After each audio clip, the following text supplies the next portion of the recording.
What? You're going back home to give birth? I asked incredulously.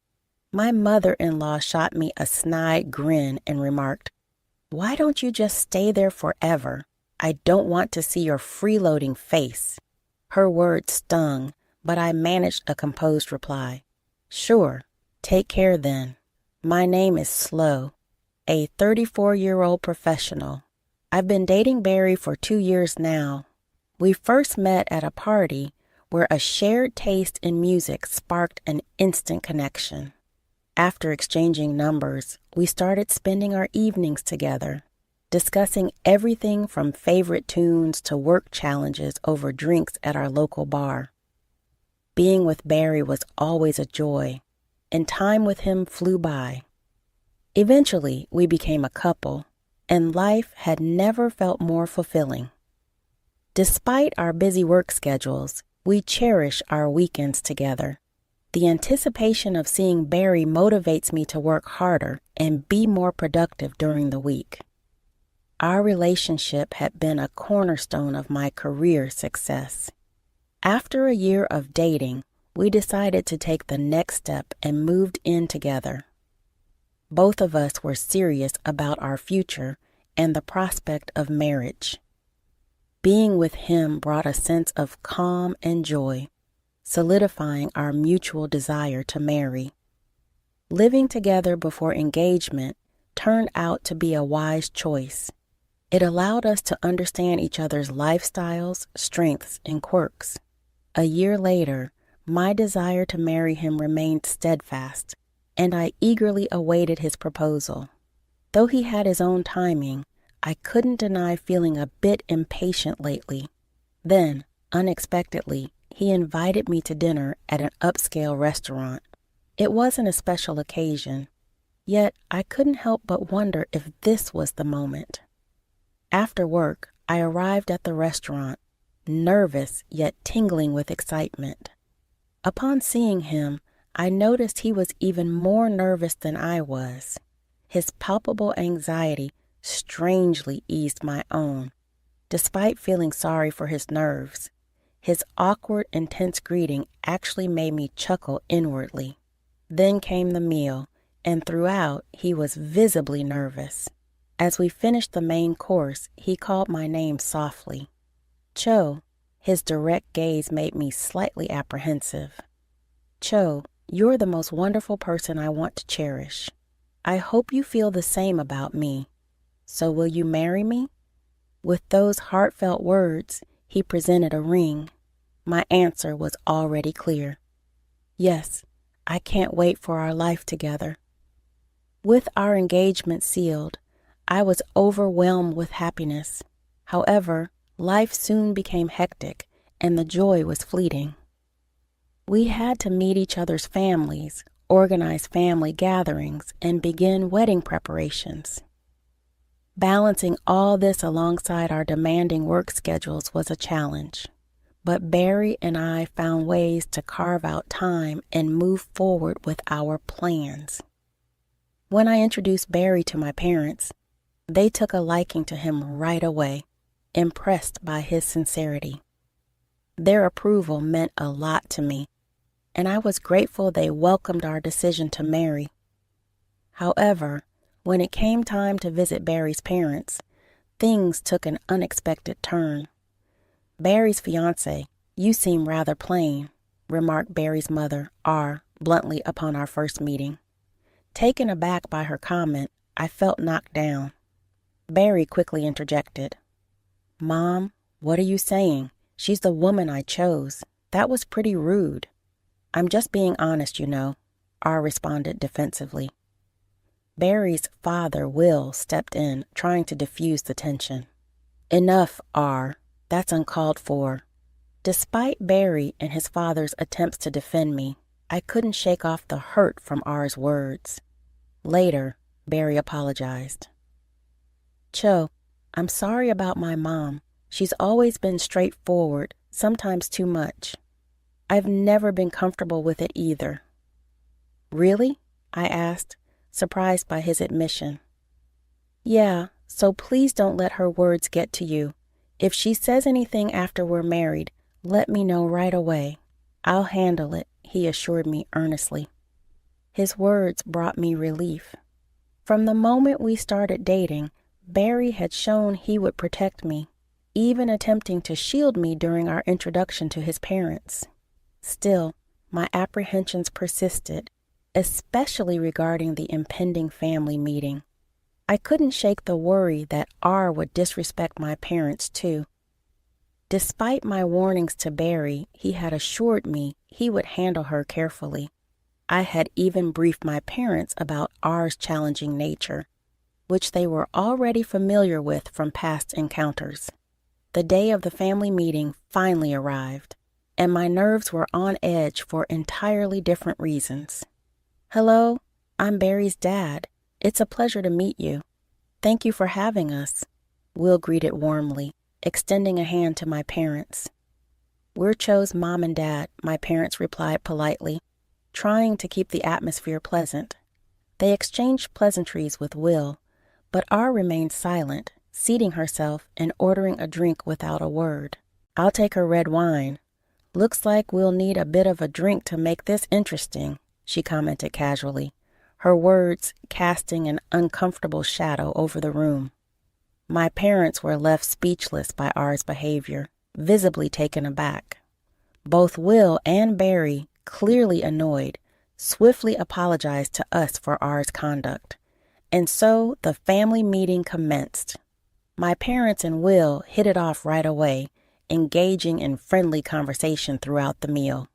R remained largely focused on her food, but as she became increasingly intoxicated, she started to interject into the conversation. "A government job?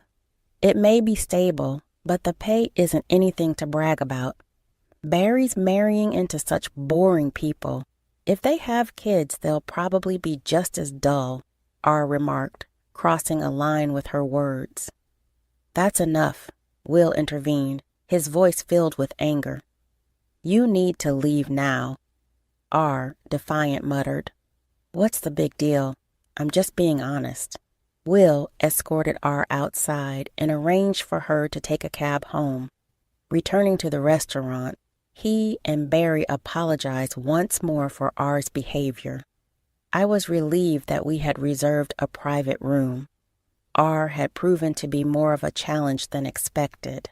At the wedding, she seemed subdued, likely because Will had warned her to behave impeccably or face consequences.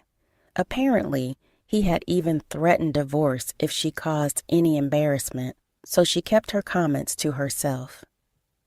Thankfully, the wedding went off without a hitch, and I was grateful for that.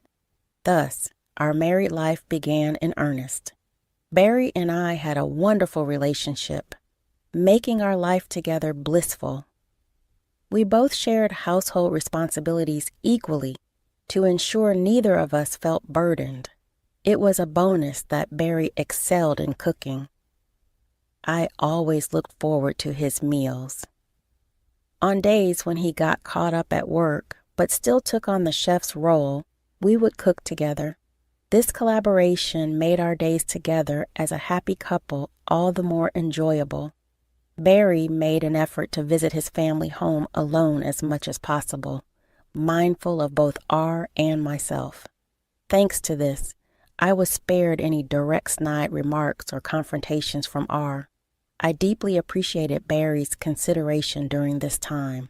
However, tragedy struck when Will suddenly fell ill and passed away. Barry and I rushed to the hospital, but we arrived too late. "Damn!" Barry exclaimed in disbelief. Will's death hit him hard, and R was visibly distraught as well. "How could you leave me like this?" Despite my strained relationship with R, I couldn't help but empathize with her grief. In that moment, I mourned the loss of Will, who had always treated me with kindness. In the following days, we found ourselves consumed with funeral arrangements while navigating our own grief. Barry took charge of organizing everything, and I did what I could to support him during this difficult time. The funeral proceeded smoothly, and we felt we had given Will a fitting farewell. Life eventually settled back into its routine for Barry and me. While it took time to come to terms with Will's passing, we eventually found our footing. Barry appeared determined to move forward with renewed resolve. However, a new challenge emerged unexpectedly. "Barry, please help me." Our sudden appearance at our doorstep caught us off guard. "Mom, what's wrong?" Barry asked, clearly unsettled by the unusual atmosphere. R's demeanor softened as she spoke. "Since your father passed, I've been feeling terribly lonely every day. Nothing seems to taste right anymore. I just wanted to see the faces of my only family, my son and his wife." Her words seemed genuine, her vulnerability evident. "Could you let me stay with you for a little while?" she asked, her request tinged with desperation. Barry and I were taken aback by her request. "I feel like I'll be crushed by loneliness if things continue like this," she pleaded. We hesitated, but reasoned that a short stay wouldn't hurt. R seemed so fragile. We doubted she had the energy to be hostile towards me, so we agreed to let her stay, and surprisingly, R behaved maturely. She even took on some household chores. "I'm staying at your home. It's the least I can do. Thank you, Slow. You're a lifesaver," she expressed gratefully. Both Barry and I appreciated R's efforts, and life seemed manageable if things stayed this way. However, after about 3 months, R began reverting to her old habits bit by bit. "Slow, are you not planning to quit your job? Isn't it normal for wives to stop working?" "But you've been working all this time," she said. I started to respond, but R's tone grew harsher, indicating she was returning to her old self. I turned to Barry immediately. "Okay, we need to talk to Mom and get her to go back to her hometown right away," I said. When Barry confronted R about it, her response was startling. "I've already sold the family home," she admitted. Barry and I exchanged shocked glances. "Mom, why would you do that without even discussing it with us? That's our family home," Barry said. "I inherited it from your dad. Selling it was my decision," R defended herself. "But you should have at least informed us," Barry replied, visibly frustrated. "I forgot. Sorry. Now I have nowhere else to go, so please don't kick me out," R pleaded. Barry and I were left speechless. Just as we were grappling with this unexpected turn of events, another surprise came our way. I discovered I was pregnant. Barry and I were overjoyed. We had been hoping for a child, but had almost given up due to our age. So, this was wonderful news. However, the prospect of dealing with R while pregnant added a new layer of complexity to our situation. Recently, she started complaining again. "Why do I have to cook for you two? I'm only staying here because of Barry, not you.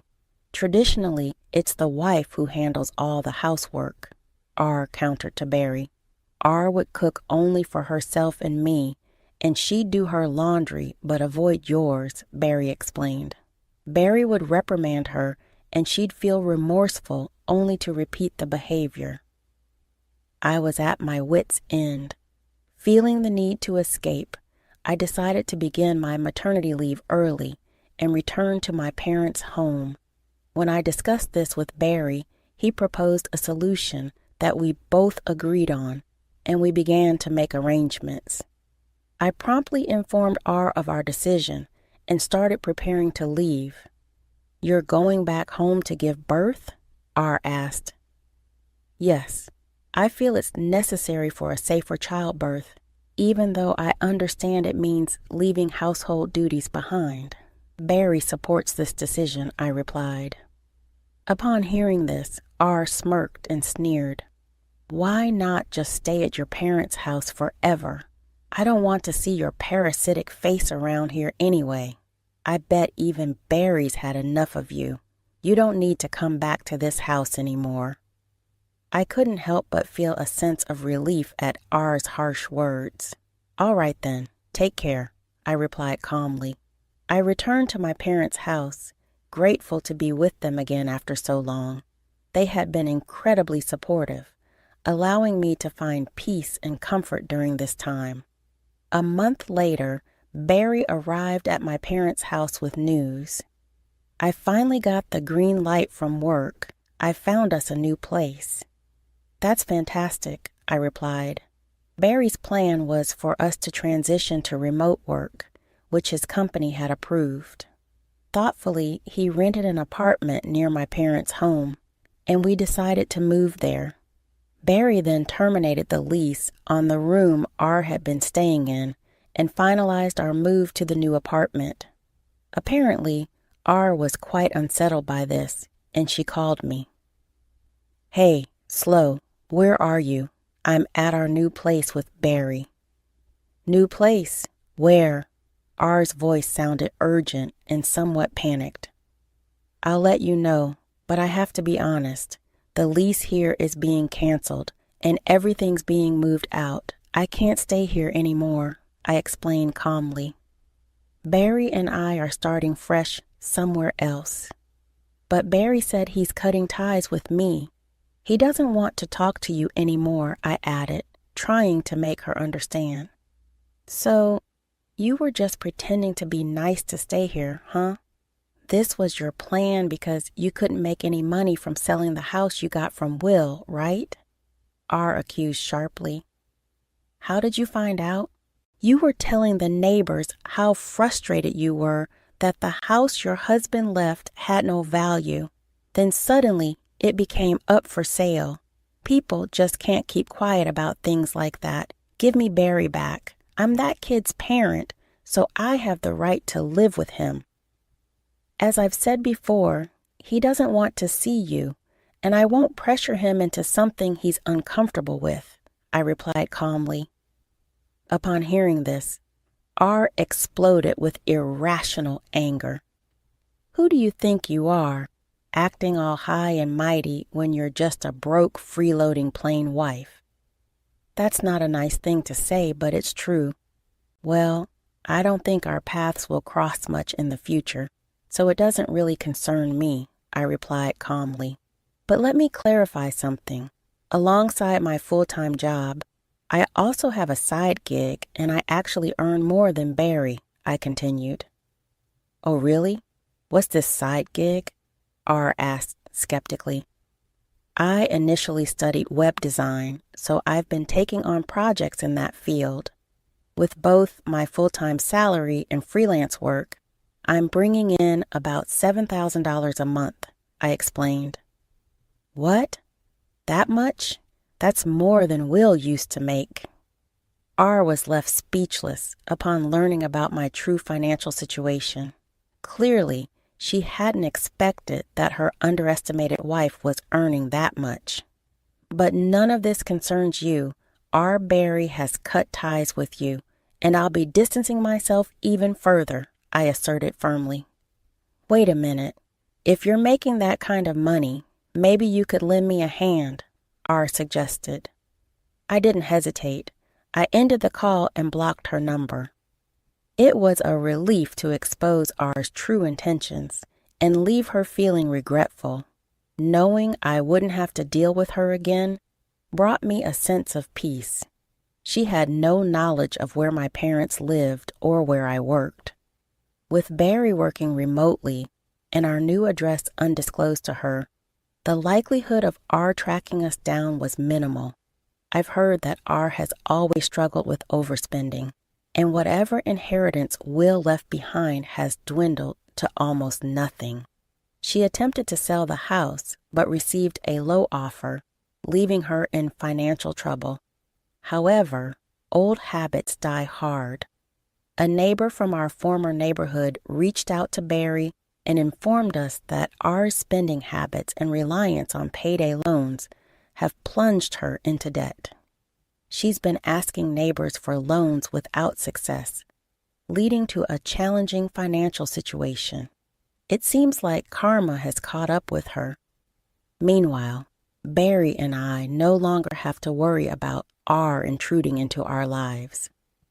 We're enjoying a peaceful existence, splitting our time between our own home and my parents' place as I prepare for the birth of our child. Once the baby arrives, Barry and I are looking forward to nurturing our family and cherishing our time together.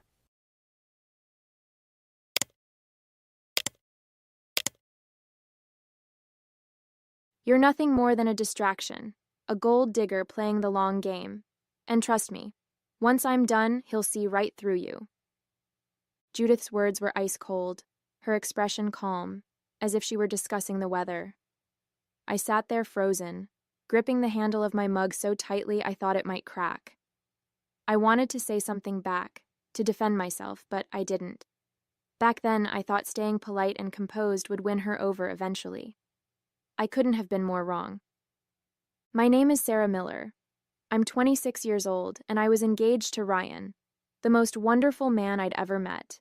Ryan came from wealth, a world I never imagined being part of. His family owned a massive real estate empire, and he was set to inherit it someday. But none of that mattered to me. I grew up in a poor but loving household, working hard as a preschool teacher to make my own way. Ryan loved me for who I was, not what I had, and for the first time in my life, I felt seen and valued. But his mother, Judith, despised me from the start. She thought I was only after the family money, and no matter how kind or respectful I tried to be, she made it clear that she would never accept me. Judith's disdain wasn't subtle. It was woven into every interaction we had. She'd make snide comments about my clothes, about how I seemed sweet but unpolished, or how Ryan needed someone who could handle the pressures of their world. I tried to ignore it, telling myself it was just her way of testing me, but deep down, it hurt. Ryan, of course, didn't see this side of her. Around him, she was charming and loving, the perfect mother. She didn't criticize me outright when he was in the room, but I could feel her icy glares and catch her condescending tone. When I tried to bring it up to Ryan, he'd brush it off, saying things like, "She just needs time, Sarah. She's protective of me, that's all." I wanted to believe him, so I stayed quiet. But things started getting worse as Ryan and I got closer to setting a wedding date. Judith's comments turned sharper, and her subtle digs became outright accusations. One night, while Ryan was out, she cornered me in the hallway. "You're not fooling anyone, you know," she said, her voice low but firm. "Ryan might be too blind to see it, but I know your type. Poor girl latches onto the first rich man who shows her attention. Classic." I stood there, stunned, not knowing how to respond. I wasn't after Ryan's money, and I'd done nothing to suggest otherwise. But Judith wasn't interested in the truth. She had already made up her mind about me. At first, I told myself I could endure it. Ryan and I loved each other, and that was all that mattered.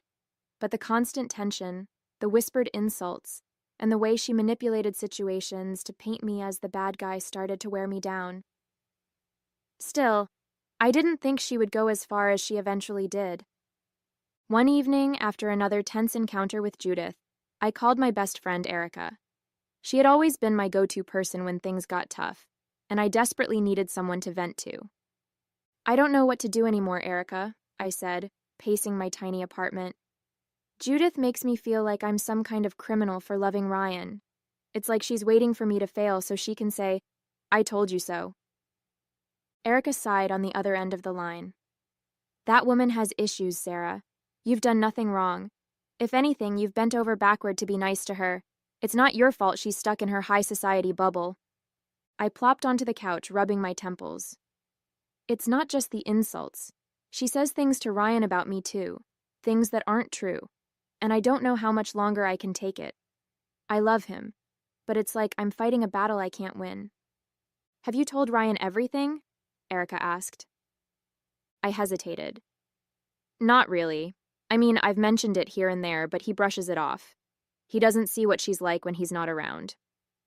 Erica's voice softened. "Sarah, you need to tell him.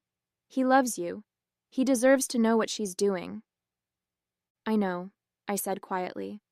"But what if it just makes things worse?" The days that followed weren't any easier. I tried to muster the courage to have a real conversation with Ryan about his mom, but every time I brought it up, I hesitated. He was juggling so much already: work, wedding plans, and his own battles with sobriety. The last thing I wanted was to burden him further. One night, I met Erica at our usual coffee shop, hoping she'd give me the perspective I needed. "Do you think I'm being paranoid?" I asked, stirring my tea, the tension in my chest threatening to spill over. "Judith's been worse lately. It's like she's building toward something, but I can't figure out what." Erica glanced up from her phone, her response delayed. "I don't know, Sarah. Maybe you're just overthinking it. She's his mom. Moms can be difficult sometimes." I frowned, caught off guard by her tone. Erica had always been the first to defend me when it came to Judith. "You really think I'm overthinking it?" She shrugged, taking a sip of her latte. "I mean, it's not like she's done anything major. Maybe she's just protective, like Ryan says." Her words felt off, like she was brushing me aside. At the time, I didn't dwell on it, thinking she was just distracted or having a bad day. But later, I'd realized this was the moment when everything started to unravel. Over the next few weeks, Erica became increasingly distant. It wasn't just the dismissive comments. She started dodging my calls, responding to texts hours later, or not at all. When we did talk, she seemed preoccupied, barely listening to what I was saying. I tried not to take it personally at first. Everyone has their own stuff going on, right? But deep down, it bothered me. Erica had always been my rock, the one person I could count on to have my back. Now, when I needed her most, she felt like a stranger. Judith, on the other hand, seemed to sense my vulnerability. She turned up her charm around Ryan, constantly planting seeds of doubt about me. I overheard her once telling him, "You deserve someone who understands our world, Ryan. Someone who'll build you up, not hold you back." The walls felt like they were closing in, and for the first time, I started to feel truly alone. One afternoon, Ryan mentioned that his mom wanted us to come over for tea. "She says she wants to make an effort," he told me, his tone hopeful. "Maybe she's finally warming up to you." I didn't believe it for a second, but for Ryan's sake, I agreed to go. If there was even the smallest chance Judith was willing to change, I wanted to give her the opportunity. When we arrived at her house, I was already on edge. Judith greeted us with her usual overly polite smile, but the moment I stepped into the living room, my stomach dropped. Erica was sitting on the couch, sipping tea like she belonged there. "Sarah," Erica said, feigning surprise, though her eyes darted nervously to Judith. "What a coincidence. I was just catching up with Judith." I froze, glancing at Ryan, who looked confused but didn't seem to think anything of it. "What's going on?" I asked, my voice tight. Judith's smile widened. "Oh, I thought it would be nice for all of us to sit down together. Your good friend Erica has been very helpful lately." The room suddenly felt too small, the air too thick. I sat down stiffly, every instinct screaming that something was wrong. I couldn't help myself. "I didn't know you two knew each other," I said, my voice laced with confusion as I looked between Judith and Erica. Judith raised an eyebrow, her expression deliberately casual. "Oh, we've crossed paths here and there," she said smoothly, reaching for her tea. "Erica has been such a dear. It's always nice to have someone who truly cares about Ryan." My stomach twisted at her words. I turned to Erica, searching her face for some kind of explanation, but she wouldn't meet my eyes. Instead, she gave a half-hearted shrug and muttered, "Yeah, it just kind of happened. Judith's been really supportive." Supportive? Of what? I thought. The whole thing felt off, but Ryan didn't seem to notice.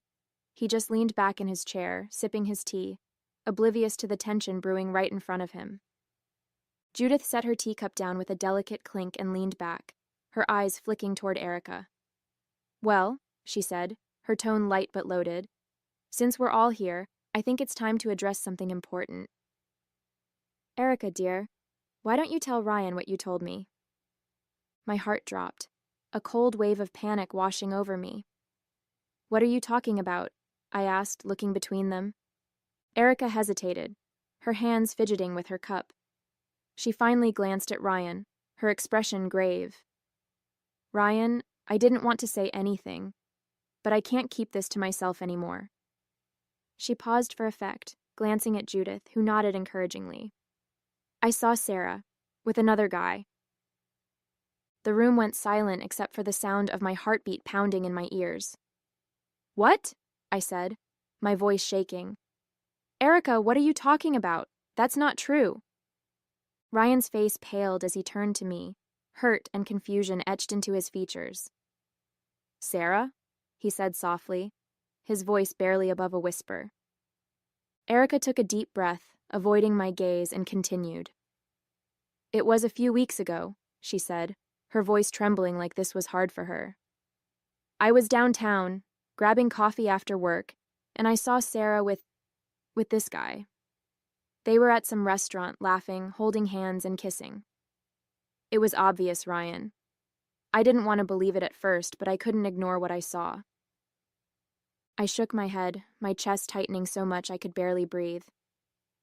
Erica, stop. That never happened. You're lying. Why are you doing this? She finally met my eyes, and for a second I thought I saw something there. Guilt, hesitation. But it was gone as quickly as it appeared. I'm not lying, Sarah. I didn't want to say anything, but I couldn't just let Ryan keep living a lie. A lie? I repeated, my voice breaking as tears streamed down my face. You're supposed to be my best friend. Why are you doing this? I've never cheated on Ryan. Never. You know me. Ryan stood abruptly, the chair scraping against the floor. His hands were shaking as he turned to Erica. You're sure about this? He asked, his voice tight with barely contained emotion. I'm sure, Erica said, her tone soft but resolute. I saw it with my own eyes. I'm sorry, Ryan. I thought you deserved to know. I couldn't stop crying. I felt trapped, like the walls were closing in around me. Ryan, please, I begged, reaching for his hand. You have to believe me. I don't know why she's saying this, but it's not true. I love you. I've never done anything like that. He pulled his hand back, his eyes filled with anger and hurt. How could you do this, Sarah? He shouted. How could you lie to me? After everything we've been through. I started, but he cut me off. Get the hell out of here, he said, his voice trembling with rage. I can't even look at you right now. I froze, my legs weak and my heart shattered. I looked at Erica one last time, hoping for some sign that she'd break and tell the truth, but she just avoided my eyes, staring down at her cup. Without another word, I grabbed my bag and stumbled out of the house, tears blurring my vision. I couldn't understand what had just happened, or why Erica would betray me like that. All I knew was that my world had just crumbled. The next few days were a blur of tears and unanswered calls. I tried everything, texting, calling, even showing up at Ryan's apartment, but he wouldn't answer. The few times I knocked on his door, I could hear movement inside, but he never came to open it. Each attempt left me more broken than the last. I'd stand outside his building, my hands trembling as I tried to compose yet another message, hoping this one would somehow get through to him. Ryan, please, just let me explain. You know me. You know I would never do this to you. But each text went unread, the little delivered mark mocking me every time. I tried Erica too, desperate for some kind of explanation. She ignored every call, and when I sent her a long message asking why she lied, I got nothing but silence. The betrayal from my best friend hurt almost as much as losing Ryan. I couldn't wrap my head around it. We'd been through everything together. Why would she do this to me? I barely slept, replaying that moment in Judith's house over and over in my head. I kept thinking about the look on Ryan's face, the hurt, the anger, the betrayal. It haunted me. I felt like my heart had been ripped out, and there was nothing I could do to fix it. As much as I was hurting, I couldn't stop thinking about Ryan. He wasn't just angry, he was devastated, betrayed by the same lie that had torn my world apart. It hit me then that he wasn't just another victim of Judith's manipulation. In a way, he was the target. Her actions had shattered him just as much as they'd shattered me, and in some ways, even more. I tried reaching out to Ryan again, determined to get through to him this time, but it was useless. Every call went straight to voicemail, and every message remained unread. I even went to his apartment again, but when I knocked, there was no response. The silence was unbearable. Meanwhile, the updates from Alex and others grew more alarming. Ryan wasn't just missing work, he was skipping his recovery meetings, avoiding his friends, and spending time in the worst parts of town. The person they described wasn't the Ryan I knew. He was slipping further and further away, and I felt powerless to stop it. It was late one evening when I heard a knock at my door. I wasn't expecting anyone, so I hesitated before opening it. When I did, I was stunned to see Judith standing there. She looked nothing like the composed, icy woman I was used to. Her hair was a mess, her face pale and her eyes red, like she'd been crying for hours. "Sarah," she said, her voice trembling. "Please. I need your help." I stared at her, barely believing what I was seeing. "Judith?" I said, my tone sharp. "Why are you here?" She didn't answer right away.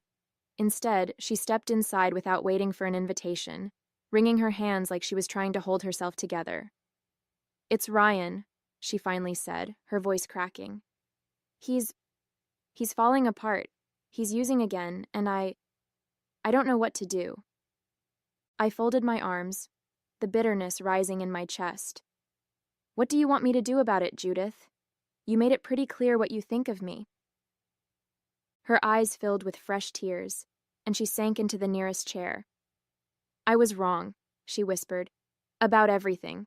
I thought I was protecting him, but all I've done is destroy him. And you."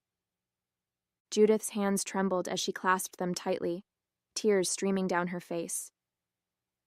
"Sarah," she began, her voice breaking, "I've made a terrible mistake. I thought I was doing the right thing for Ryan, but I've only hurt him. And you. I've hurt you both so much." I stayed silent, watching her unravel. The composed, cold woman I'd known was gone, replaced by someone desperate and broken. "I lied," she admitted, her voice barely audible. "About everything. The affair, Erica. It was all me. I made it up." She looked up at me, her eyes pleading. "I wanted to end your relationship. I thought you weren't good enough for Ryan. I thought you were going to ruin his life." I felt my chest tighten as the weight of her words hit me. "You lied?" I said, my voice shaking. "You paid Erica to say those things?" Judith nodded, her sobs growing louder. "Yes, I paid her $100,000 to tell Ryan you were cheating. I thought if he believed it, he'd end things with you, and he'd find someone I approved of." Her voice cracked as she continued. "But I was wrong, Sarah, so wrong. You've been nothing but good for him, and I was too blind to see it."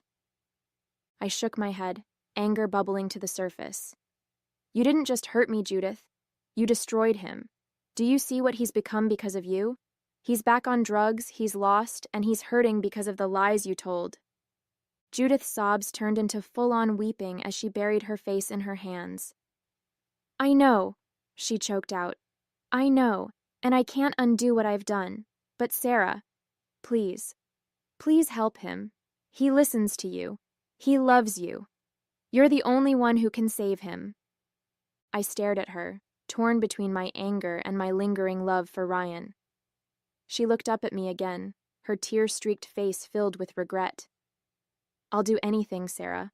I'll tell him the truth. I'll admit everything. Just, please, don't give up on him. He needs you." I stood there, frozen, unable to process what I was hearing. Judith, the woman who had spent months tearing me down, lying about me, and ruining my life, was now sitting in my living room, begging me for help. Her words echoed in my head, but it was like my brain refused to fully comprehend them.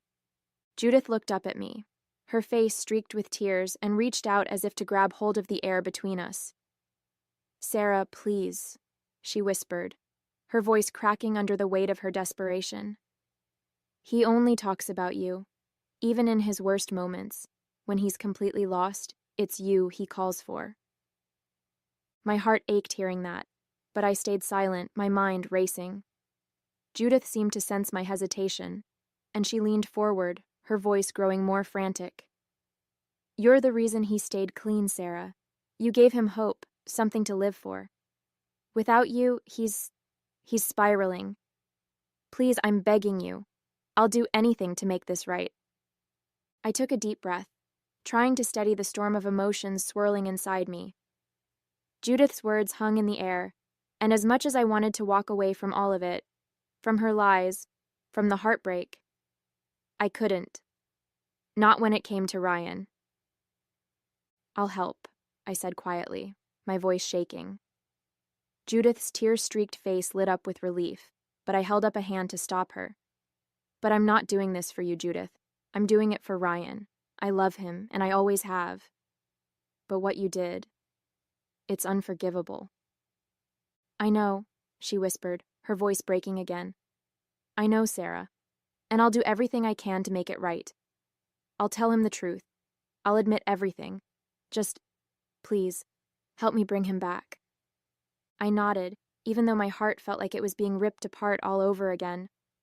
I'll talk to him, I said firmly. But this doesn't mean everything is fine. It's going to take a lot for him to heal, for both of us to heal.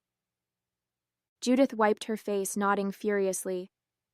Thank you, she said, her voice barely audible. Thank you, Sarah. As she left, I felt a mix of dread and hope. I didn't know how Ryan would react to the truth or if we could ever rebuild what we had, but I knew one thing for sure. I wasn't going to let him fall any further, not if I could help it. The next day, Judith picked me up, and the ride to Ryan's apartment was tense and silent. She gripped the steering wheel so tightly her knuckles turned white, and I could feel her anxiety radiating off her. I wasn't much better. I kept fidgeting with my hands, my stomach in knots as I thought about what was about to happen. When we arrived, Judith knocked on Ryan's door, her hand trembling slightly. For a moment, it felt like he wouldn't answer, but then the lock clicked, and the door creaked open.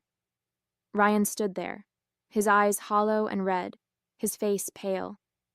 He looked worse than I'd ever seen him, and it broke my heart. His gaze flickered to me, and then to Judith, hardening instantly. What do you want? He asked, his tone sharp, his body blocking the doorway as if to keep us out.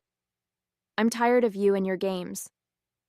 Judith flinched, her breath catching. She hesitated, gripping the strap of her handbag like it was the only thing keeping her steady. Ryan, she said softly, her voice cracking. That's exactly why I'm here. Ryan's jaw tightened, his eyes narrowing. What are you talking about? Judith stepped forward, her voice trembling as she spoke. I lied, Ryan, about Sarah cheating on you.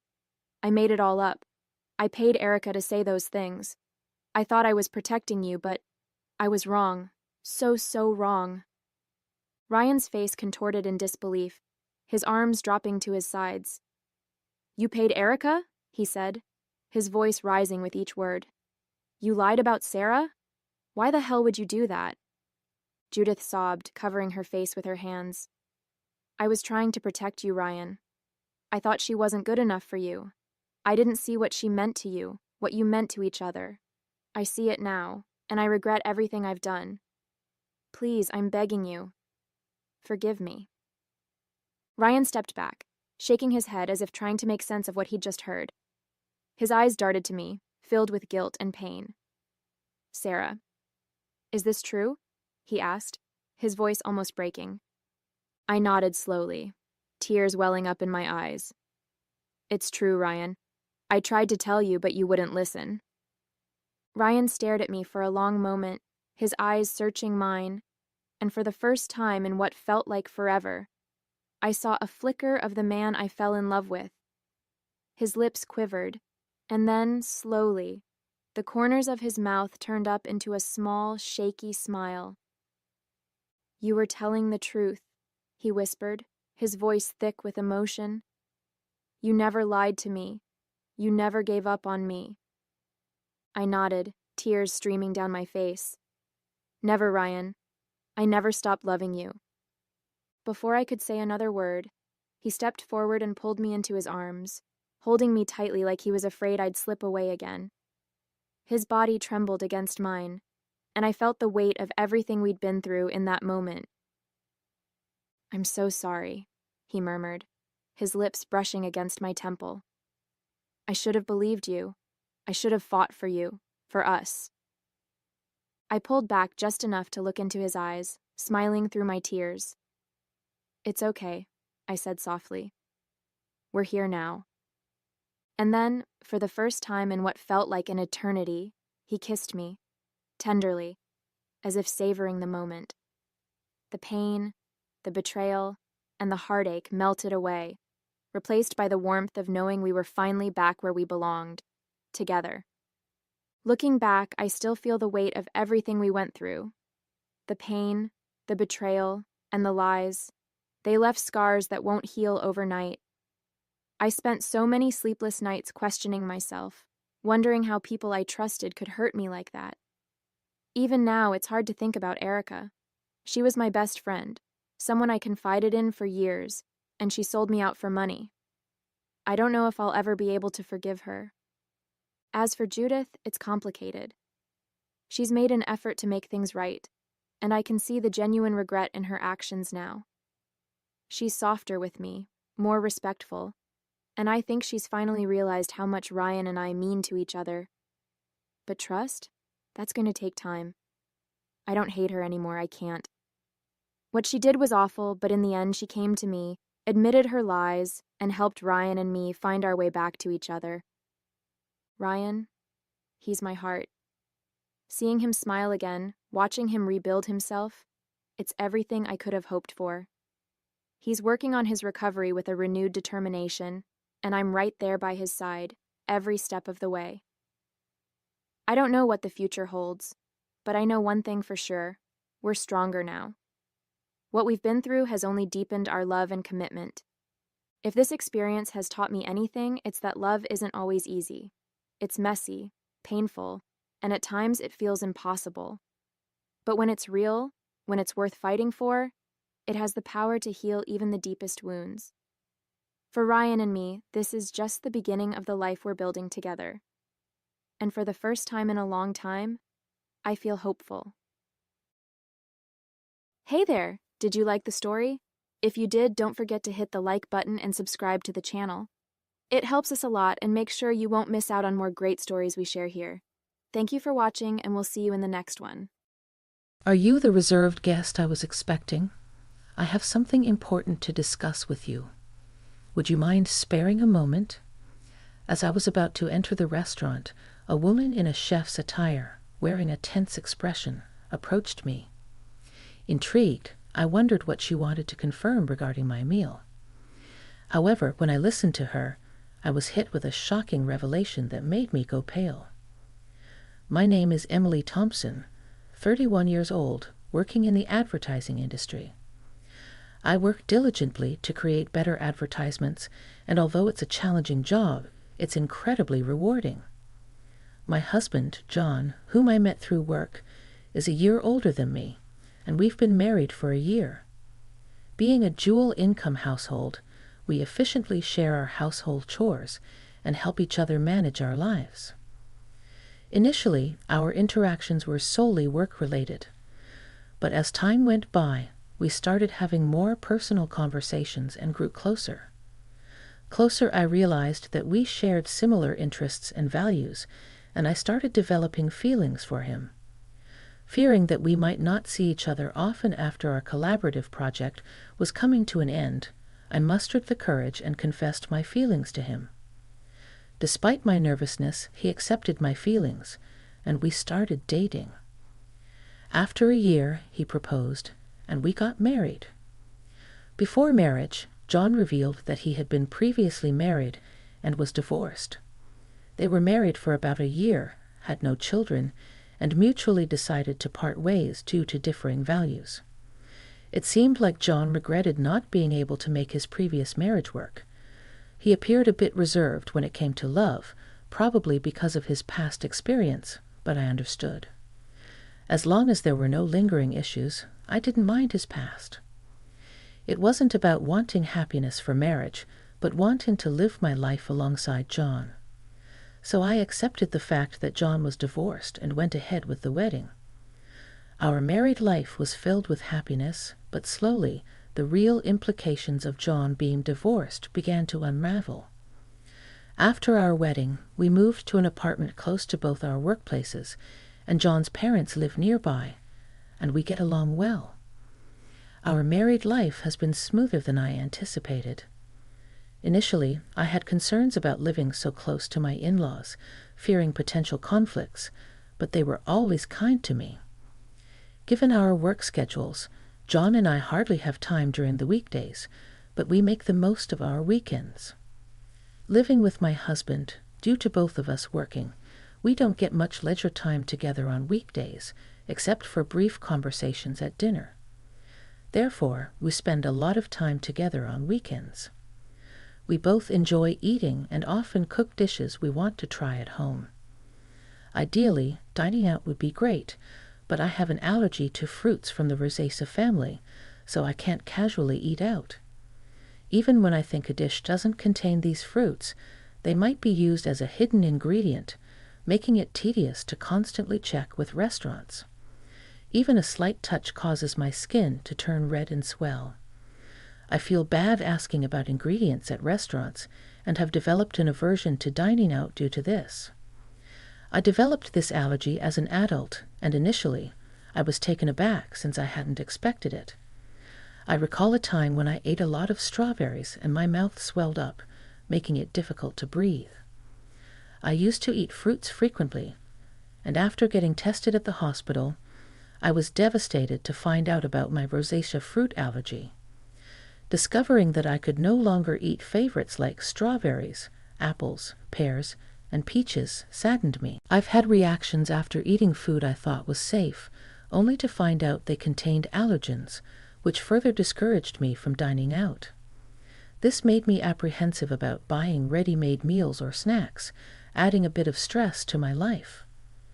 Perhaps due to the initial severe allergic reaction and the sadness of not being able to eat my favorite fruits, I became overly cautious about checking ingredients during meals with my husband while we were dating.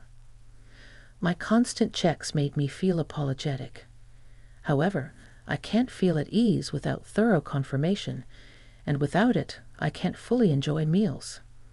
Still, we love eating. My husband and I would select ingredients and enjoy cooking together, a routine that helped reduce my excessive worries. Fortunately, both my husband and his parents understood my allergies, easing the mental burden I felt after getting married, especially my mother-in-law, who had a deep understanding of allergies due to her father's severe wheat allergy. Wheat is commonly used in many products, and even a little bit affected him. Allergies can be lethal, so we were very careful. She explained that she researched my allergy and always ensured that meals were safe for me when we dined at her place or went out. She took extra precautions, allowing me to enjoy meals without worries. You shouldn't have to be scared during meals. I'll make sure everything is safe for you, she told me, which almost moved me to tears. I have a great relationship with my in-laws, especially my mother-in-law, who treats me like her own daughter. We'd often go out together, and my husband and his parents are wonderful people. The concerns I initially had about my allergies have vanished. One day, a project I proposed at work was successful, earning me a promotion, which I excitedly shared with my family. They were all thrilled, especially my mother-in-law. While spending time with her, she invited me to celebrate at an upscale restaurant. That's a very fancy place, isn't it? I can't let you do that. I hesitated. The restaurant was in a luxurious hotel nearby, which I had always dreamed of visiting since my student days. However, it was truly upscale, and I felt it was too extravagant, even for a celebration. You don't have to hold back, This is such a joyous occasion. Let me treat you, she insisted, genuinely happy about my promotion. Her sentiment warmed my heart, but I had reservations. I remembered visiting the restaurant's website before my allergy developed and dreaming of tasting their fruit-filled tart someday. The restaurant often uses fruits from the rosacea family. While I appreciate my mother-in-law's kindness, besides the issue of the restaurant being upscale, I'm hesitant because they frequently use fruits from the rosacea family to which I'm allergic. Whenever I dined out with my mother-in-law in the past, we informed the restaurant of my allergy beforehand, but each time I felt guilty asking them to accommodate my dietary restrictions. So we often chose restaurants that seldom use my allergenic foods. I worry that even if we inform this restaurant about my allergy, it might inconvenience them due to their frequent use of these fruits. Of course, dishes without these fruits are safe for me, and I'm tempted to try them. However, considering the kitchen likely processes these fruits as well, the risk scares me. In the end, I decided to decline the offer because of my concerns about an allergic reaction. Still, my mother-in-law was keen on the idea. I'll inform them about the allergy when I make the reservation. Don't worry. I also have a connection there, so they'll take good care of us, she assured me. I was surprised to hear that she had a connection to the restaurant, given that neither she nor my husband had ever mentioned it. However, I assumed it wasn't something she boasted about. Considering my mother-in-law's enthusiasm and my genuine interest in the restaurant's cuisine, we decided to have lunch there together. Given that it was a suggestion from my mother-in-law, who had always been considerate of my allergies, I felt relieved, thinking there was nothing for me to worry about. When I told my husband about this, he was surprised to hear that his mother had connections at the restaurant. He'd also mentioned that the restaurant sometimes serves fruit, and he appreciated their consideration for allergies. When I shared with my husband that my mother-in-law had informed the restaurant about my allergies during the reservation, and that they would take precautions, he seemed relieved. It's a celebration of your promotion, right? Make sure to enjoy yourself, he said with a laugh. Initially, I declined because of my allergies, but I had always admired the restaurant, so I was excited about dining there on the day. I had been eagerly waiting for since it was a weekday. I took the half-day off after finishing my morning work. I planned head straight to the restaurant. Being a high-end place, I chose a more formal outfit than usual and paid extra attention to my appearance. When going to work, colleagues noticed my attire and asked about my plans. When I told them about the meal, they wished me a good time before I left the office. Excitedly, as I entered the hotel entrance, my mother-in-law was already there. The two of us headed to the restaurant on the first floor. Since we had a reservation, we were immediately escorted to our table. Our reservation was for 1:00 p.m., but due to the busy lunchtime, we were informed that the serving might be a bit delayed. Understanding the popularity of the high-end restaurant, I decided to order just drinks for the time being and wait patiently. Having already finished work and being encouraged by my mother-in-law, I ordered champagne. We enjoyed our conversation while waiting for our meal. I've had champagne before. The one I had that day tasted the best. Feeling the effects of the alcohol and the anticipation of dining at a restaurant I had longed for, I was in high spirits. From the dishes at the neighboring tables, I could tell the food looked delicious, and I eagerly awaited our meal. Suddenly, my phone rang from inside my bag. Realizing I hadn't turned it off during my meal with my mother-in-law, I tried to shut it off. Seeing the incoming call was from work, I sobered up immediately, worried that there might be a problem. I excused myself from my mother-in-law and stepped out of the restaurant to take the call, ensuring no one was around in case of sensitive information.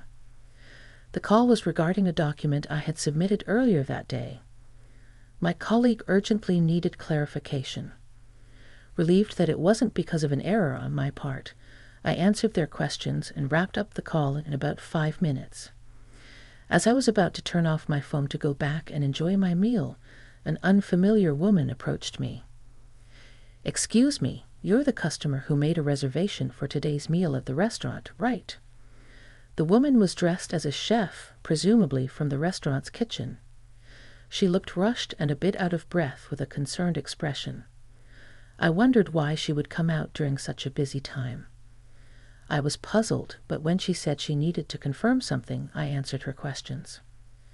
Her face went pale, and she urgently told me to leave the hotel immediately. "It's dangerous to go back to the restaurant now. Please leave the hotel and ensure your safety immediately." Suspicious of the woman's intense demeanor, I asked for clarification. Once I grasped the situation, I felt the blood drain from my face. I quickly hopped into a taxi waiting in front of the hotel and headed home. That evening, my mother-in-law called. When I picked up, she was furious about me leaving her at the hotel and returning home without saying anything, causing embarrassment. Since she had reserved a special course, you had everything set up to celebrate, and you just leave without a word. Don't you know basic manners? What kind of upbringing did you have? She was angry in a way I had never seen from my mother-in-law before, and she started to berate me. I had always thought of my mother-in-law as a kind and gentle person, but there was no trace of that now. I believed that the kind mother-in-law I had known, who would be upset if I left without saying anything, would also be concerned about whether something had happened to me. However, she was furiously yelling with such intensity that I began to believe the rumors about her were true. As I remained silent, she continued to berate me further, complaining even about my parents and how they raised me. "You've been silent this whole time. Don't you realize you've done something wrong? You're not fit to be my son's wife," she exclaimed. After a long tirade, she finally seemed to calm down a bit. Quietly, I posed a question to her. "You told me that you informed the restaurant about my allergies when you made the reservation today, and I could relax, right? But the restaurant wasn't aware of my allergies. So what happened?" In fact, the meal today had ingredients that I was allergic to, not only in the dessert but also in the main courses. The allergenic ingredients were used in marinades and sauces, which weren't apparent from just looking. The woman who approached me earlier had taken the reservation call from my mother-in-law. She said that no mention of my allergies had been made. However, she noticed the allergy badge on my bag and came to check just in case. Being the chef responsible for our meal that day, she immediately noticed the inclusion of the allergenic ingredients. If she hadn't informed me, I would have unknowingly consumed the food with allergens, which would have resulted in a severe allergic reaction.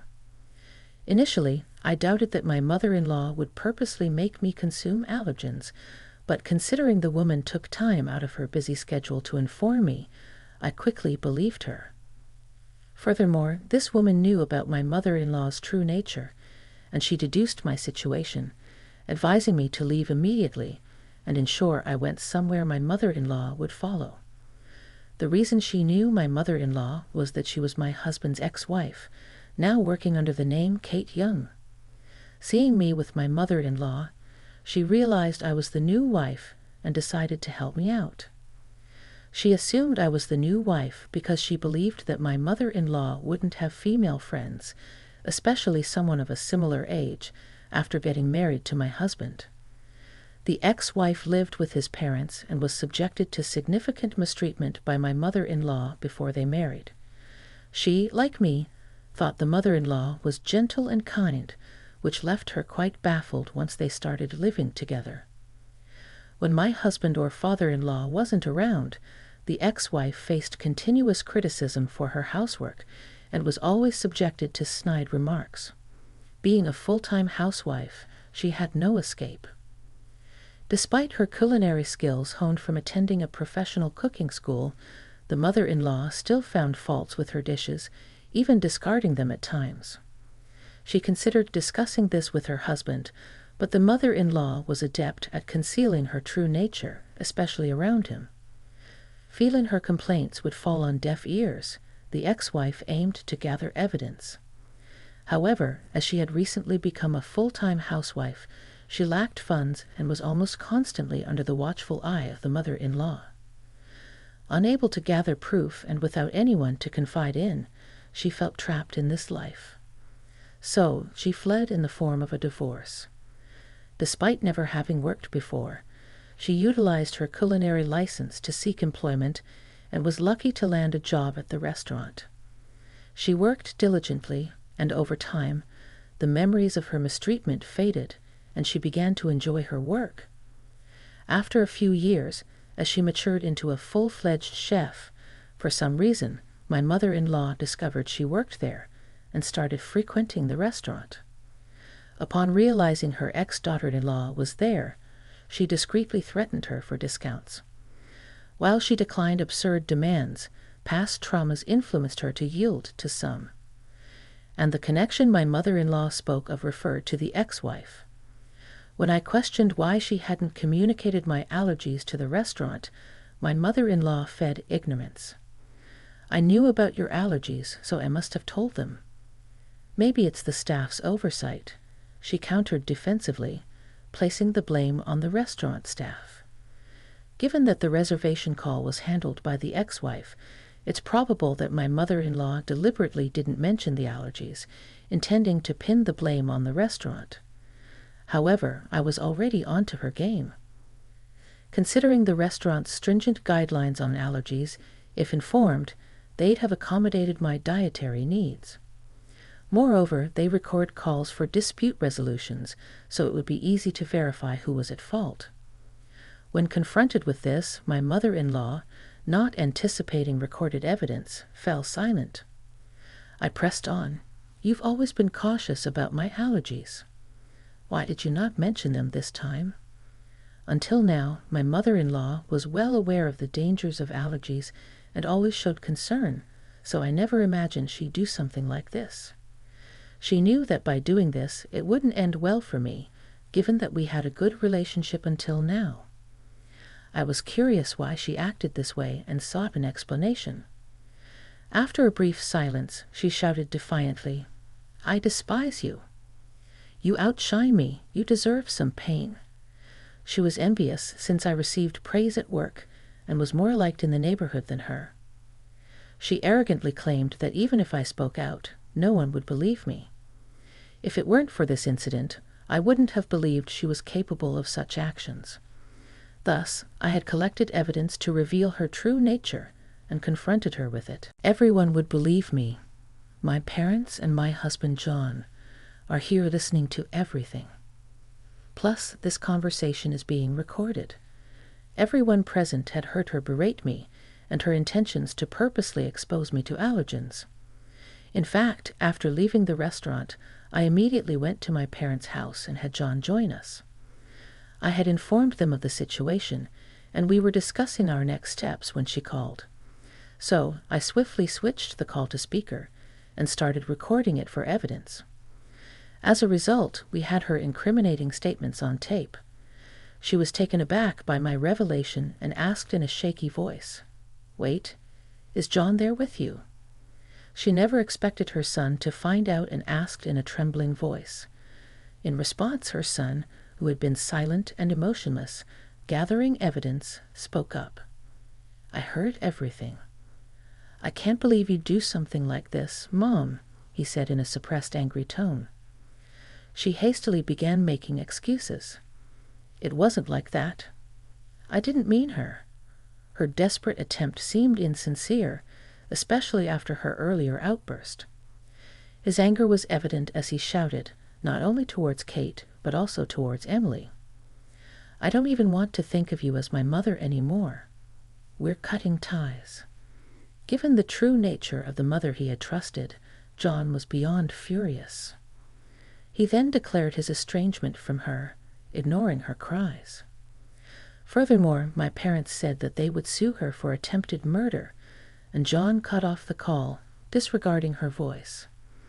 Later, when John informed his father about the incident, he was furious and suggested divorce, eventually throwing her out of the house. With no relatives to rely on, no income, and being a housewife, she clung desperately, pleading and crying. Her husband, feeling a final bit of pity, put her in a basic apartment, paid the first month's rent, and told her to find work so she could support herself. But having been a housewife, she seemed to lack the drive to work, and for some reason clung to both John and me. She barged into our house demanding money, but we drove her away, telling her to earn it herself, especially John, who was extremely stern, ensuring she wouldn't approach our house again. Later on, rumors suggested she started working at a nearby supermarket, but she seemed quite disheveled. Given her nasty attitude, she had no one to rely on and seemed to be struggling on her own. I hope she continues to work hard, both for her own expenses and to pay us the compensation.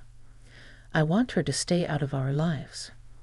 As for why she did what she did, it seems she was jealous of me and wanted to see me suffer. Jay's ex-wife had moved in after graduating from a vocational school and became a housewife. She was submissive, obeyed her mother-in-law, and had a quiet nature due to her unpleasant character, which made her disliked by women. Her enjoyment in bullying those weaker than herself she used to take out her stress on John's ex-wife. However, I am independent, working, and getting promotions. I had a higher social status than her and was well regarded in our neighborhood. Initially, she liked me, thinking I was a competent daughter-in-law, but she gradually grew jealous. Being unable to bully me, she wished I'd be in a position where I'd become incompetent, wanting to look down on me.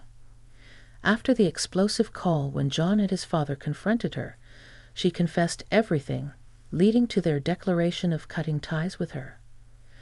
Later, John apologized to his ex-wife for not noticing the bullying. At that time, he was new at his job and deeply trusted his mother, which blinded him to her behavior. Still, he felt he should have noticed and was regretful. His ex-wife assured him she was over it. She's dating someone now, and their conversation ended on a peaceful note. John felt relieved knowing she was genuinely happy. Thanks to her help, I became friends with John's ex-wife. She's also career-oriented, and we get along well. Although she's his ex-wife, there's nothing concerning regarding their relationship, and I'm glad to have a friend close in age. After settling matters with the mother-in-law, John and his father threw me a promotion party. With the celebration from the two of them, I felt happy and determined to continue working hard without worrying about my mother-in-law. My mom used to tell me stories about my grandpa when I was a child, about how he began with nothing and created a business that might have provided for us forever. However, we never saw any of it. It wasn't until I was older and could comprehend the chaos around his will that I truly understood why. My mom once stated, "Eliza, your grandpa was a tough nut on a cold night." We were drinking mugs of lukewarm tea while seated at our tiny kitchen table. The landlord took a while to fix the heater once it broke again. He simply thought that money should be earned rather than given. Then why did he interrupt us? He expected you to handle his finances, didn't he? I asked, attempting to avoid seeming resentful. With a sigh, Mom traced the steam rising from her cup with her eyes. I wasn't supposed to handle it. He came up with a wild notion of writing a will that would only distribute his riches to someone who achieved success on their own. In their business, at least $500,000. I whispered, "That's just cruel." A game created by a man who valued money over his family sounded like a ridiculous notion. Mom went on, "It was his way or the highway. He essentially disowned me when I disagreed with him. Said that I could earn my way without his assistance if I was good." I kept thinking about how unjust everything was. While someone else was enjoying what should have been ours, we were scrounging and conserving every penny. I've always had a talent for seeing an opportunity to profit. On hot summer days, I would set up a lemonade shop at the nearby golf course. 50 cents a cup. I would shout and wave to the golfers who were thirsty. The pitch from a freckled child with a pitcher was too strong for them to ignore. "You sure know how to hustle, kiddo," said Hank, an elderly golfer, laughing as he gave me my change. "Keep that up, and you'll be a tycoon one day." I smiled and put the money in my pocket. I would reply, "Just saving up for something big," because I was constantly thinking about the next big thing. It wasn't just lemonade either. Using beads I found at the dollar shop, I strung together handmade bracelets and baubles. Everywhere I could, including at school functions, neighborhood block parties, and even in the front yard during garage sales, I sold them. Trading seemed natural, like if I was destined to do it, and it was more than simply enjoyable.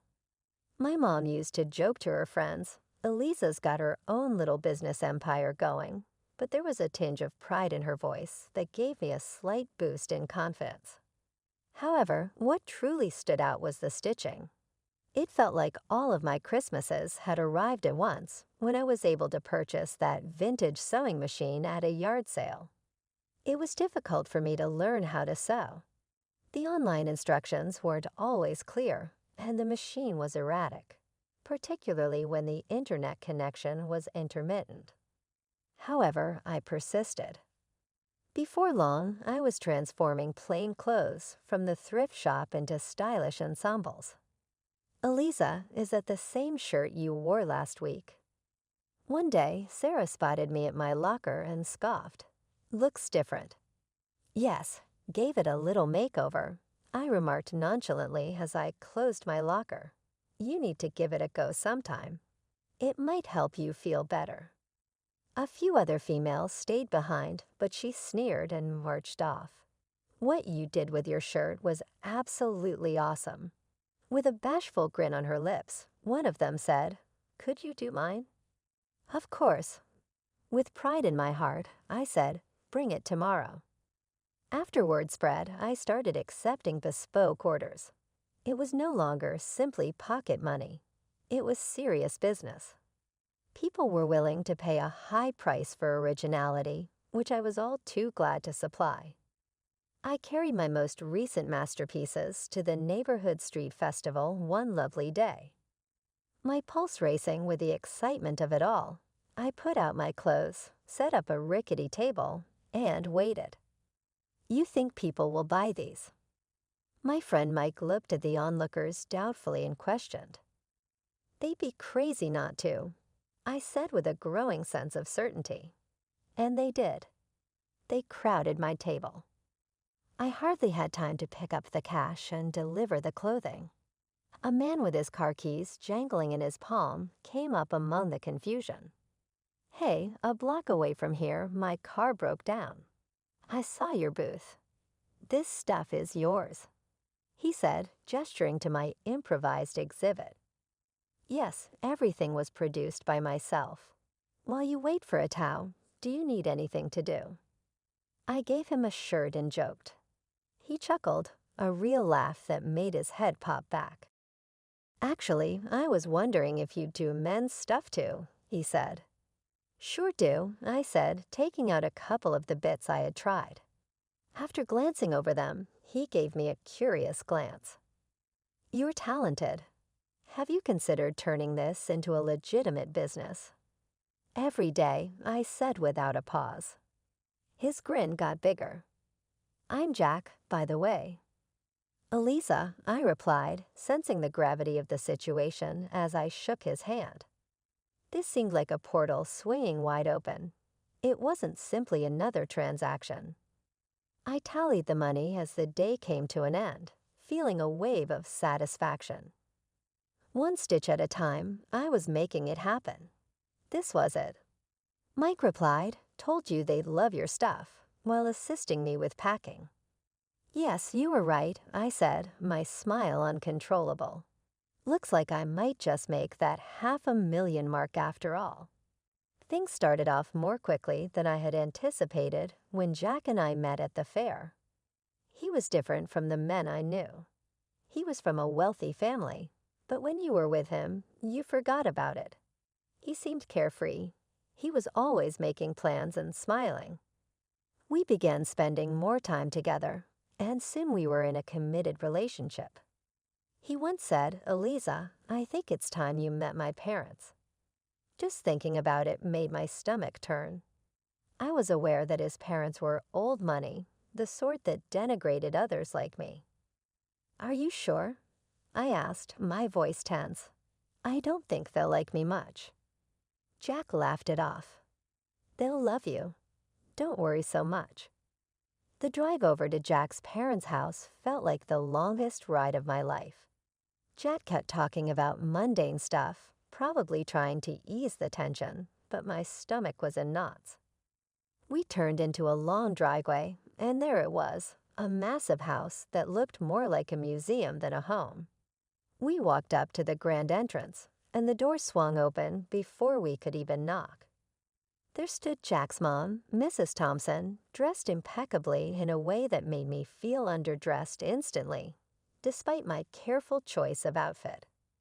"Jack, darling," she exclaimed, pulling him into a hug, then turned to me with a polite smile that didn't reach her eyes. "And you must be Eliza. We've heard so much about you." Her words sounded warm, but her tone was anything but. I forced a smile. "Thank you for having me, Mrs. Thompson." Jack led me inside, and that's when Mr. Thompson appeared. He was a tall, stern-looking man with a firm handshake that felt more like a test than a greeting. "Eliza, a pleasure," he said, his voice deep and unemotional. We moved into the living room, which was as grand and cold as the rest of the house. Everything felt stiff and formal. We made small talk, or at least they did. I mostly nodded and smiled, feeling out of my depth. Dinner was served in a dining room straight out of a magazine, with crystal and fine china that looked like it should be locked up in a display case, not used for eating. We sat down, and that's when the real interrogation began. "So, Eliza, Jack tells us you're into fashion design." Mr. Thompson began, eyeing me like I was a problem he needed to figure out. "Yes, I run a small business." "I design and sell clothing," I responded, trying to keep my voice steady. Self-made then." "How entrepreneurial," he commented dryly, his tone suggesting it was less of a compliment and more a checkmark on a list of curiosities. Mrs. Thompson chimed in with a smile that felt more like a sneer. "And your family, dear? What do they do?" "Well, it's just me and my mom." "She's a nurse," I said, feeling the weight of each word. "Oh, I see," Mrs. Thompson replied, exchanging a glance with her husband that I couldn't quite read. The conversation stumbled along until coffee was served. Then Mrs. Thompson's polite mask slipped. "Eliza, I must be honest. We have certain hopes for Jack, and his partner's background is important to us. It's essential for maintaining the family's reputation and legacy." Finally, she put her fork down and said flatly, "Well, it's clear you've done quite a bit despite your background, but I don't think you're suitable for our son." I'm afraid her words hit like a slap. I sat there stunned as she got up from the table. "I won't waste more time here," she declared and left the room without another word. Jack was quick to comfort me, his face flushed with embarrassment. "Eliza, please don't take it to heart. She's just," she said in her ways. It was tough to swallow. The evening had turned into a stark display of where I stood with his family. Despite Jack's reassurances, the shadow of that dinner lingered, casting a cold shadow over what should have been a happy milestone. The engagement happened despite the frosty atmosphere at dinner that night at Jack's parents' house. His folks made it clear they weren't thrilled, but Jack went ahead with the proposal. We were officially engaged, and while I was over the moon about us, the chill from his parents was something I couldn't shake off. A few weeks after our engagement, I got a call from Mrs. Thompson, Jack's mom. Her voice was formal. "Eliza, I'd like you to come over. We need to discuss something important." When I arrived, both of Jack's parents were waiting. The house felt colder than ever, like all the warmth had been sucked out of it. Mrs. Thompson didn't waste any time. "Eliza, we've looked into your background thoroughly," she began, her tone sharp and unwelcoming. Mr. Thompson nodded, his face stern. "It's clear you come from a very different world than ours," his wife continued. "And frankly, we feel you're hunting for wealth, climbing through our son. But we won't allow our family fortune to be jeopardized." The words stung, but before I could react, Mrs. Thompson slid a stack of papers across the table towards me. "Since I can't convince Jack to rethink this marriage, you'll need to sign these," she said flatly. I picked up the papers.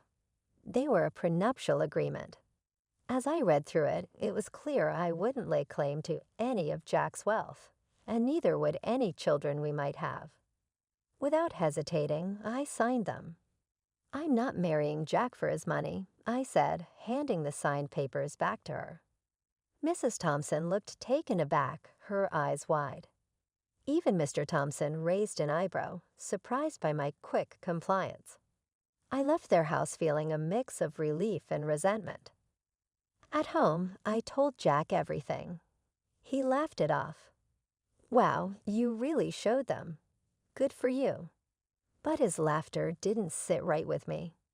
"Aren't you bothered that your mom thinks so lowly of me? She humiliated me," I said. He shrugged, still smiling. "I get why you're upset, but you know how Mom is. She has her reasons, and well, she's not completely wrong to worry, right?" His words felt like a slap. Not only had his mother insulted me, but now Jack was subtly defending her.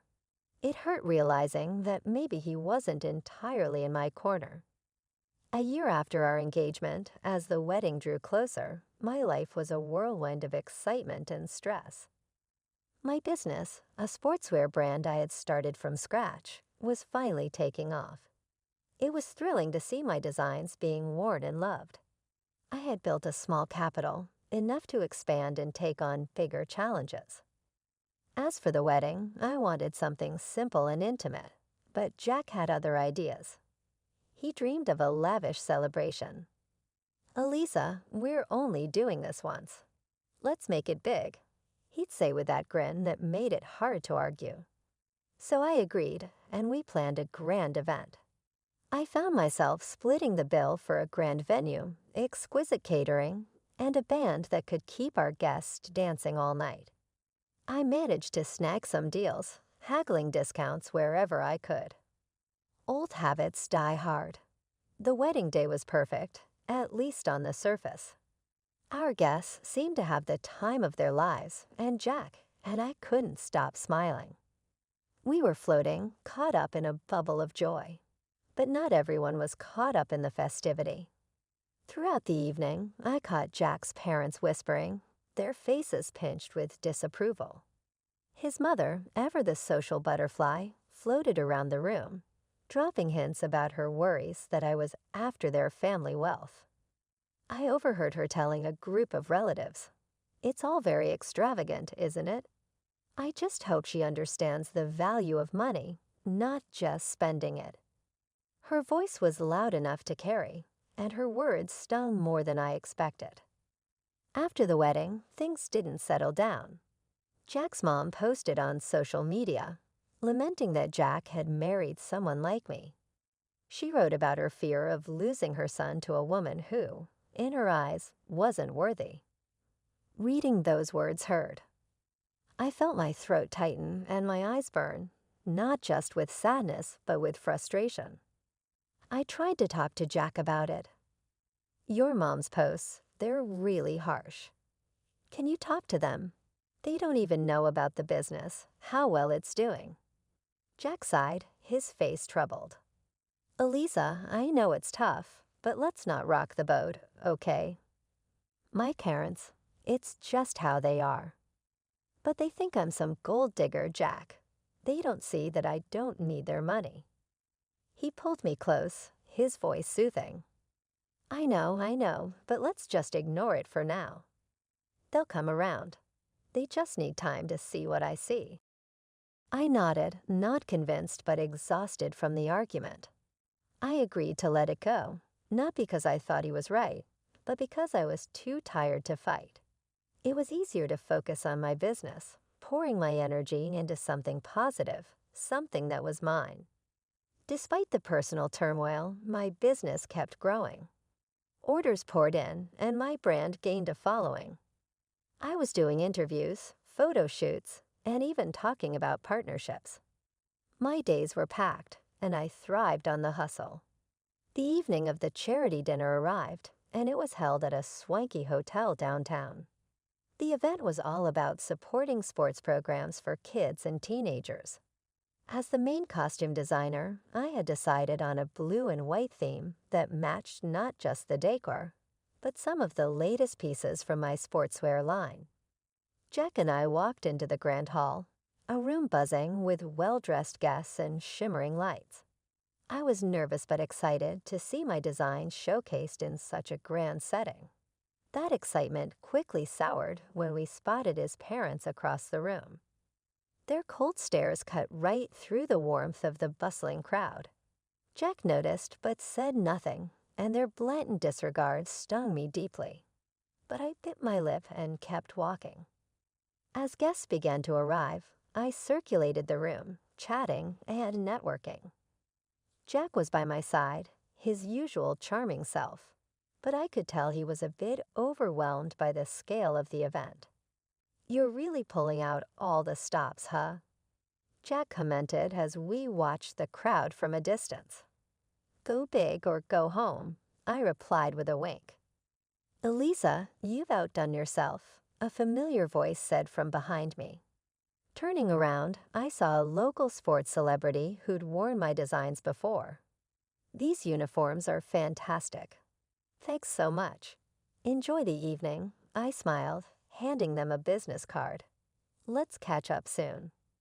The event was buzzing, the atmosphere electric with enthusiasm and goodwill. Then the moment of truth arrived. The host took to the stage to thank the sponsors, and my heart raced as he started to speak. We hadn't been seated long when the evening's presenter took the stage to kick off the event. The atmosphere was lively, filled with applause and cheer, until it came time to thank the sponsors. My heart raced with pride and anxiety as my name was announced as one of the main contributors. I'd like to extend a special thank you to Elisa, whose generous donation of over $300,000 made tonight possible. The presenter boomed through the microphone.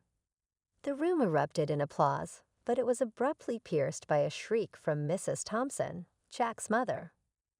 "Absolutely not," she screamed, drawing the room into a shocked silence. She demanded a microphone, and once it was handed to her, she didn't hesitate. "This is preposterous. Elisa couldn't possibly afford this. She's nothing but a poor beggar using my son's money. She's a cunning predator sneaking into our family to bankrupt us." Her words echoed through the hall, venomous and loud. The presenter, taken aback, composed himself quickly, but the damage was done. "Mrs. Thompson, I assure you, you are mistaken. Elisa's company is extremely successful and fully capable of such generosity. I know this firsthand."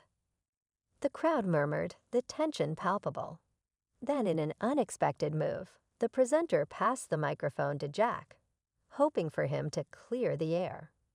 Jack's face was a mix of embarrassment and conflict. He glanced at his parents, then at me. His voice was barely a whisper as he spoke into the mic.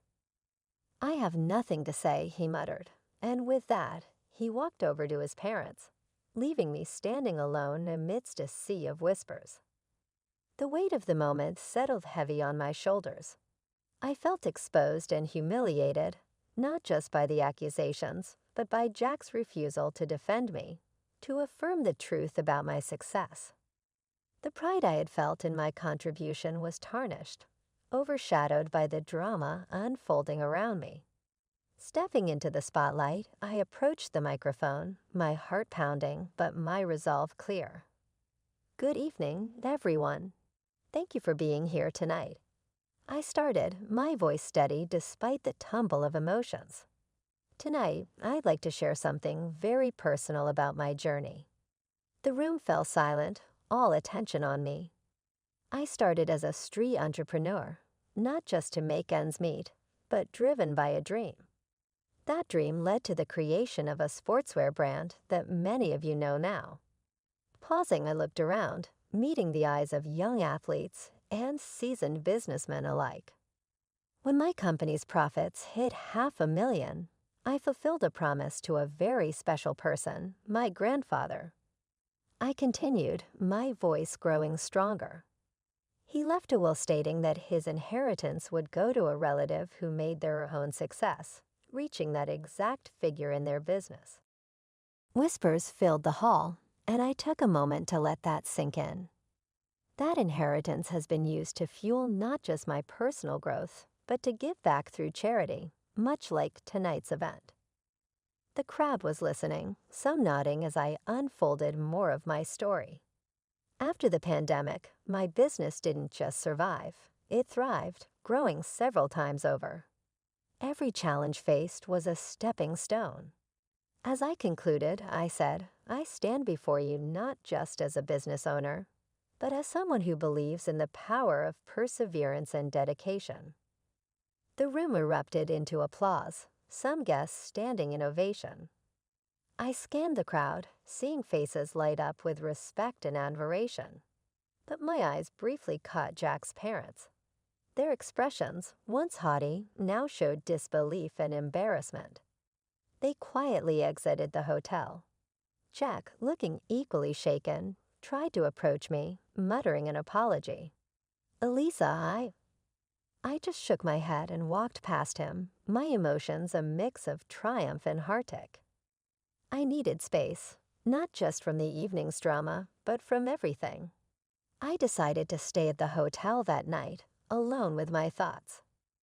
Later, as I sat in the quiet of my hotel room, my phone rang. It was Mom. Her voice was thick with emotion. I saw it all, honey. I simply want you to know how proud I am of you for taking the stage and reclaiming your truth and sharing your story. You are all that I wished you were. I went back home after spending the night at the motel to get my thoughts straight. It seemed different, heavier in some way, as though the strain from the previous several months was still inside the walls. Jack was waiting there. He made another attempt at apology as soon as he spotted me. I really apologize for everything, Elizabeth. His voice was anguished as he begged, can we just forget all this and start over? I gave a headshake. Though it was obvious to me, the decision was difficult for me emotionally. I can't, Jack. Someone who can't defend me or who chooses his parents above his wife is not someone I want to be with. This has been developing for a while. It's not just about last night. He stretched out as his face dropped, but I took a step back. I'm filing for divorce, I stated firmly. I didn't wait to hear back from him. After gathering a few necessities, I headed to my mother's house, which I had recently purchased with the money I received from my grandpa. After a storm, it seemed like a haven. Because of the prenuptial agreement we had signed, the divorce process was simple and ended swiftly because there were no children to take into account. Jack's parents attempted to step in during that period. They kept calling, attempting to make amends, not for me, but because their son's way of life had altered while I was gone. I banned their phone numbers. It was to cut off a history that was preventing me from moving forward, not only to stop the incessant ringing. According to acquaintances, Jack began drinking, lost his job, and finally his parents abandoned him because they didn't want his downward spiral to damage their image. I had a twinge of sympathy for him. I knew I had to go on, but I never wished him bad, despite everything. I had to focus on what could have been rather than what had really happened. I found the tranquility I needed to consider my options while living at my mother's house. I put more of myself into the business, which was still doing well, not just to divert attention from the divorce, but also to strengthen the foundations for my future. My mom turned to me with a kind grin on her face one evening as we were sitting in the garden we had created together. "Elisa, you made the correct decision. It's difficult, but you're more resilient, and I'm always here." "I'm grateful, Mom. I am aware." Feeling the weight of her support, I said, "It's just a lot to process." "As long as you keep in mind that you're creating, learning, and developing rather than just getting by." She squeezed my hand and murmured, "That's what matters." She was correct. My marriage ended, but it also marked the beginning of a new chapter in my life, one in which I could make choices without worrying about whether I had support from others. One that would allow me to stand alone, not just as a prosperous businesswoman, but also as a person who has been changed by her experiences.